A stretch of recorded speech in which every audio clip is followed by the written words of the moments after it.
نحمدہ ونصلی ونسلم علی رسول الکریم اما بعد فاعوذ باللہ من الشیطان الرجیم بسم اللہ الرحمن الرحیم۔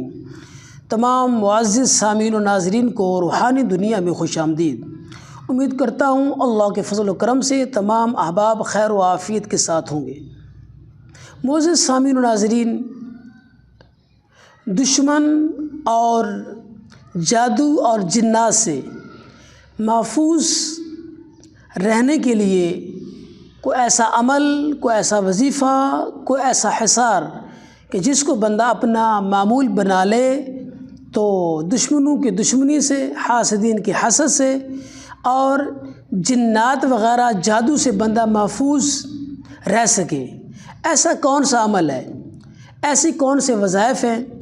ایسی کون سی آیات بینات ہیں جن کو بندہ معمول بنا لے تو بندہ دشمنوں کی دشمنی سے، حاسدین کی حسد سے، جادو جنات سے محفوظ رہ سکتا ہے؟ بندہ اپنا حصار قائم کرنا چاہے تو کون سی ایسے وظائف ہیں؟ تو آج آپ کے سامنے ایسے چند ایک وظائف احادیث مبارکہ کی روشنی میں بیان کرنے جا رہا ہوں۔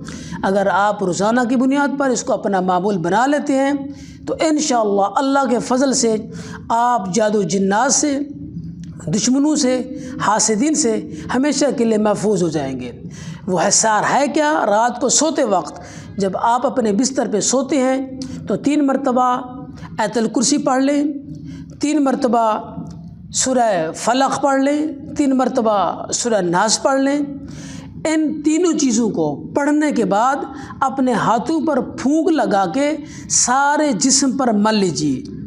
ملنے کے بعد اپنے ارد گرد حصار لگا لیجیے اور اس کے بعد لیٹ جائیے۔ اسی طرح یہ عمل روزانہ کرنا ہے۔ 3 مرتبہ آیت الکرسی، 3 مرتبہ فلق، 3 مرتبہ سورہ ناس ہاتھوں پر پھونک لگائیں گے۔ سارے ہاتھوں کو اپنے جسم پر، سر پر، مکمل پاؤں تک اپنے ہاتھوں کو پھیر لیں گے، اپنے ارد گرد حصار قائم کر لیں گے اور سو جائیں گے۔ انشاءاللہ العزیز اللہ کے فضل و کرم سے، آیات بینات کی برکت سے انشاءاللہ العزیز آپ کے ارد گرد حصار قائم ہو جائے گا، اور اللہ کے فضل و کرم سے کوئی بھی آپ پر وار کرتا ہے تو انشاءاللہ وہ وار خطا ہو جائے گا۔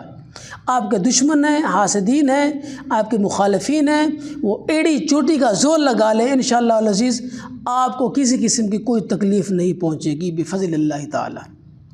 جزاکم اللہ خیرا۔